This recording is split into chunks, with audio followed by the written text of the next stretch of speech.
Storm Eleanor is to cause more devastation amid fresh flood warnings and 20-feet waves.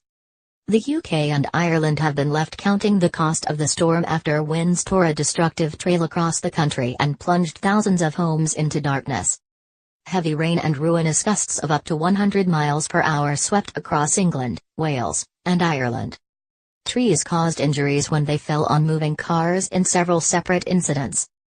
The collapse of a harbour wall in Portreath, Cornwall prompted the council to set up a respite centre for seafront residents if they wished to leave their homes.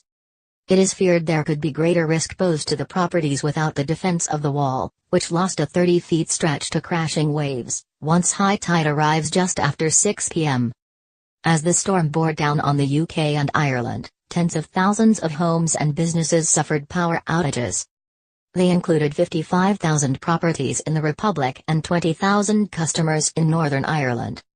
Scottish and Southern Electricity Networks, which provides power to 3.8 million people across northern Scotland and parts of central England, said it had restored energy to 18,000 homes since midnight.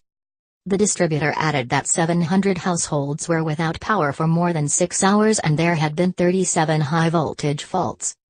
About 2,500 properties between Cornwall and the Midlands were also hit by blackouts, largely due to flying debris, Western Power Distribution said.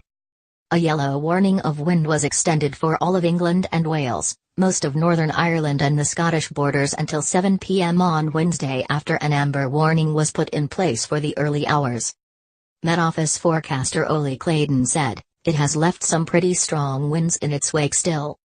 It will continue to taper off into this afternoon and this evening, but it's certainly starting to quieten down across the UK now, back down to regular winds for this time of year."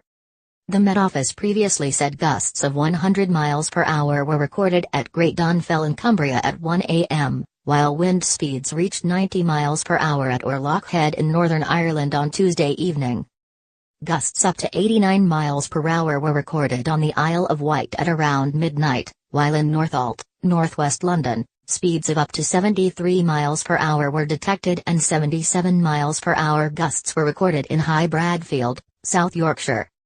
The Severn River crossing and the Orwell Bridge in Suffolk were closed in the early hours due to strong winds. Roads became perilous in some areas, with one man injured in Hensall, Vale of Glamorgan, South Wales, when a tree fell on his car, the Welsh Ambulance Service said. In England, another falling tree injured 2 men overnight when it crashed into their car on Lyndhurst Road in the New Forest at about 3:20 am, according to Hampshire Police. Both occupants of the Ford Focus were taken to hospital by ambulance. A man suffered leg injuries in a similar incident when a tree was brought down by ferocious winds on the A46, West Mercia Police said. Officers were called to reports of a tree on the road at 2 a.m. near Ashton-under-Hill, but, while there, another tree fell and injured the man, who is believed to have stopped to offer assistance. Storm Eleanor also brought the threat of surging tides to coastal areas, as entire roads were swallowed by the deluge. A body was recovered from the sea near Splash Point in Seaford, East Sussex, this morning. It was spotted in the water at about 8 a.m., according to Sussex Police, who informed the Coast Guard. It is not yet clear whether the person was swept into the water by the weather conditions. One intrepid driver in Galway was also captured on camera attempting to plough a car through rapidly deepening water as waves crashed over the Salthill Promenade. Flooding risks could remain for coastal areas for several days, the Environment Agency has warned, as it urged people not to attempt storm selfies.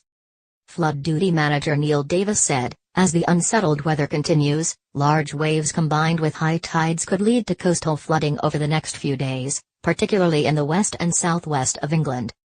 Our frontline teams are on the ground to check and maintain defences and support any communities affected.